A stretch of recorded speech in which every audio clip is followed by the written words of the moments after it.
जय हिंद दोस्तों। देखिए, जैसा कि आप लोगों को पता है दोस्तों कि अभी इंडिया पोस्ट में जीडीएस का नया वैकेंसी निकला है, जिसका फॉर्म भराना भी चालू हो गया और इसके बारे में वीडियो भी आप लोगों को बना करके बता दिए हैं। लेकिन दोस्तों उस वीडियो में बहुत ज्यादा लोग कमेंट कर रहे हैं कि इस बार ज्यादा सीट है, ठीक है, क्योंकि सीट ज्यादा आप लोगों को पता है 44,228 टोटल वैकेंसी है।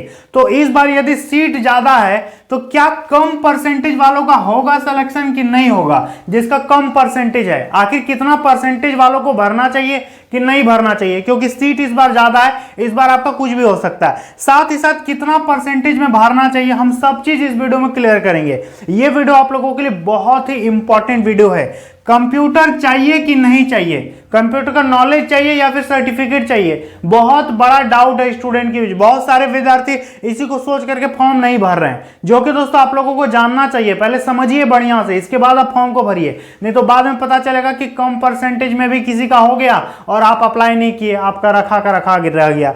इस वैकेंसी का खासियत यह है कि आपको इस पे एग्जाम नहीं देना है, इस पे कोई भी परीक्षा नहीं है, बिना एग्जाम का डायरेक्ट इस पे आपको जॉब मिल रहा है। साथ ही साथ बिना दौड़, ना आपका रनिंग होगा, ना आपका चेस्ट का जरूरत है, ना ही आपका हाइट चाहिए, किसी भी प्रकार का कोई फिजिकल का जरूरत नहीं है। साथ ही साथ बिना किसी भी प्रकार का कोई झंझट के आप यहां पर नौकरी ले सकते हैं और बिना सिलेबस और बिना पैटर्न। इंडिया में पहला सरकारी नौकरी है जिसका कोई सिलेबस नहीं है, जिसका कोई पैटर्न नहीं है, जिसका कोई सिस्टम नहीं है, जिस पे एग्जाम नहीं होता है, जिस पे कुछ नहीं होता है, सिर्फ फॉर्म भरवाता है और नौकरी देता है। ये इंडिया का दोस्तों पहला आपका नौकरी है। तो इस वैकेंसी को बिल्कुल भी नहीं छोड़ना है। हम आपको बढ़िया से ये सारा पॉइंट समझाएंगे, ठीक है, कि क्या क्या जरूरत है, कैसे किसको भरना चाहिए, किसको नहीं भरना चाहिए, सब चीज क्लियर करके बताएंगे। ध्यान से मेरी बातों को सुनिए। देखिए, टोटल सीट आप लोगों को पता है कि 44,228 है, जो कि काफी ज्यादा है, ठीक है, एक दो वैकेंसी नहीं है। यदि लास्ट 4-5 साल में देखेंगे तो सबसे ज्यादा वैकेंसी 2024 में आया है। योग्यता की बात करेंगे तो क्या क्या चाहिए? योग्यता तो नॉर्मल 10th पास होना चाहिए, ये तो सबको पता है कि 10वीं लेवल का वैकेंसी होता है जीडीएस। लेकिन इस पे कुछ कुछ अतिरिक्त योग्यता भी मांगता है, जैसे कि 1 नंबर में योग्यता है कि आपका मैथ, देखिए मैथ और इंग्लिश ये 10th में आपका जरूरी है, समझ में आ गया। दूसरा, आपको लोकल लैंग्वेज आना चाहिए, लोकल भाषा का नॉलेज होना जरूरी है। तीसरा में आपको साइकिल चलाना आना चाहिए, जो कि कॉमन सा बात है, सबको आता ही आता है, साइकिल चलाना आना चाहिए। चौथा, आपको कंप्यूटर का नॉलेज होना चाहिए। यहीं पर बहुत सारे लोग कंफ्यूजन में हैं कि कंप्यूटर का सर्टिफिकेट चाहिए या फिर नॉलेज चाहिए। तो देखिए, कंप्यूटर का ज्ञान मांगा है, ठीक है, और ज्ञान का यहाँ पर कोई बारे में ज्यादा कुछ नहीं लिखा है कि टेस्ट लेंगे, कि ये करेंगे वो करेंगे, इसका ज्ञान होना चाहिए, टाइपिंग होना चाहिए, ऐसा कुछ नहीं है। सिर्फ कंप्यूटर का नॉलेज होना चाहिए। यदि आपके पास कंप्यूटर का नॉलेज नहीं है तो कंप्यूटर जानते हैं ना क्या होता है, कीबोर्ड जानते हैं ना, माउस जानते हैं ना क्या होता है, बाद में सीख लीजिएगा। अभी आप फॉर्म को भर दीजिए, बाद में सीख लीजिएगा, कोई टेस्ट वगैरह कुछ नहीं होगा, बस लिखा है होना चाहिए तो बाद में सीख लेना, कोई बड़ी बात नहीं है, ठीक है। सिर्फ लिखा है कंप्यूटर का, आपका ज्ञान होना जरूरी है। तो यही कुछ योग्यता है। कहने का मतलब, यदि सिंपल भाषा में बोले ना, तो यदि आप 10वीं पास हैं तो एकदम आप बिना कुछ सोचे समझे फॉर्म को भर दीजिए, आपको ज्यादा टेंशन नहीं लेना है। 10th पास हैं, कितनों भी मार्क्स हैं, कितनों भी परसेंटेज है, किसी भी बोर्ड के स्टूडेंट हैं, आप यहां पर फॉर्म को अप्लाई कीजिए, कोई दिक्कत वाली बात नहीं है। और हाँ, इतना वैकेंसी है दोस्तों, बहुत ज्यादा लोग फॉर्म भर रहे हैं, तो आप पीछे क्यों हटिएगा, आप पीछे क्यों रहिएगा? क्योंकि बिना एग्जाम का यदि नौकरी मिल रहा है तो उस पर आपको भी भाग लेना है, ठीक है। देखिए, यदि इस पे बात करेंगे फी कितना लग रहा है फॉर्म भरने में, तो कोई बड़ा फी नहीं लग रहा है जो आप बोलोगे कि नहीं भरेंगे सर। तो देखिए, 100 रुपए लगेगा जनरल, ओबीसी, ईडब्ल्यूएस का, बाकी अदर कैटेगरी का इस पे कोई पेमेंट नहीं है, जैसे कि एससी है, एसटी है, या यदि आप महिला हैं तो आपका पैसा नहीं लगेगा। एज की यदि बात करेंगे, उम्र देखिए 18 से 40 साल उम्र मांगा है, तो बहुत सारे स्टूडेंट अप्लाई कर पाएंगे, ठीक है। जैसे कि यदि अभी आर्मी का वैकेंसी निकल जाए ना, तो उस पर बहुत सारे लोग नहीं भर पाएंगे क्योंकि एज खत्म हो गया होगा। यही एकमात्र वैकेंसी जो 18 से 40 साल तक के स्टूडेंट फॉर्म को भर सकते हैं। और प्लस में देखिए, ओबीसी का तो 43 हो जाएगा, एससी एसटी का 45 हो जाएगा, ये छूट मिलेगा इनको 3 साल और 5 साल का। तो एज का कोई टेंशन नहीं है, एज बहुत ज्यादा मांगा है, बहुत ज़्यादा, कोई दिक्कत आपका इस पे नहीं होगा। ठीक है, अप्लाई डेट की बात करेंगे तो देखिए दोस्तों 5 अगस्त 2024 तक ही फॉर्म भराएगा। ज़्यादा टाइम नहीं दिया फॉर्म भरने के लिए, ज़्यादा टाइम बिल्कुल भी नहीं दिया है, बहुत कम टाइम दिया है। और जहां तक मुझे लगता है कि यदि इतना कम टाइम दिया है ना तो इसका रिजल्ट भी एकदम फटाफट जारी करेगा, बहुत फटाफट आपको इस पे जॉब मिलेगा। ठीक है, मतलब यही 2-3 महीना में आपका ज्वाइनिंग भी करवा देगा, बहुत फास्ट इस पे सारा चीज होने वाला है। यदि हम आपको इसका सैलरी समझाएं, इसके बाद ये सब बताएंगे। देखिए सैलरी की बात करेंगे दोस्तों तो इस पे 3 तरह का पोस्ट है, एक है बीपीएम, एक है आपका एबीपीएम और एक है आपका डाक सेवक। ठीक है, ये जो है ना इस पे बीपीएम में आपको 12,000 शुरुआती सैलरी रहेगा।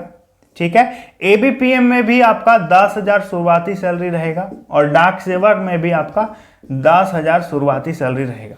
और ये सैलरी जो है ना आगे चल के बढ़ जाता है, बहुत ज्यादा सैलरी हो जाता है, क्योंकि जो पुराना हो गया वो लोग दोस्तों अभी अच्छा खासा वेतन उठा रहे हैं।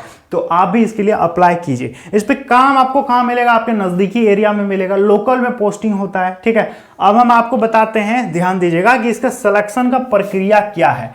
ठीक है, तो चयन प्रक्रिया की यदि बात करेंगे, देखिए इसका सिलेक्शन का प्रोसेस, तो इस पे कुछ नहीं है, नो एग्जाम। ठीक है, इस पे एग्जाम नहीं होगा, सिर्फ आपका 10th का परसेंटेज कितना है यही देखा जाएगा। यदि आपका 10th में अच्छा खासा परसेंटेज है तो आप नौकरी ले सकते हो। ठीक है, आपको नौकरी मिल जाएगा, सिर्फ फॉर्म भरने से नौकरी मिल जाएगा। तो 10th का सिर्फ परसेंटेज देखेगा, उसी से मेरिट बनाएगा। क्या बनाएगा, उसी से मेरिट बनाएगा। ठीक है, कैटेगरी वाइज, जैसे कि जनरल है, ओबीसी है, एससी एसटी, इस तरह कैटेगरी वाइज क्या करेगा, मेरिट लिस्ट बनेगा। आपका 10th में जितना मार्क्स आया उसके हिसाब से, समझ में आ गया। तो दोस्तों यही इसका एक प्रोसेस है, इसके अलावा कोई प्रोसेस इसका नहीं है। अब हम लोग इस सारी चीजों पर बात करने वाले हैं कि किसको भरना चाहिए, किसको नहीं भरना चाहिए। तो ध्यान से सुनिए। तो सबसे पहला पॉइंट है कि इस बार सीट ज्यादा है तो क्या कम परसेंटेज में होगा कि नहीं होगा। तो देखिए इससे दोस्तों ज्यादा फर्क आपको नहीं पड़ेगा।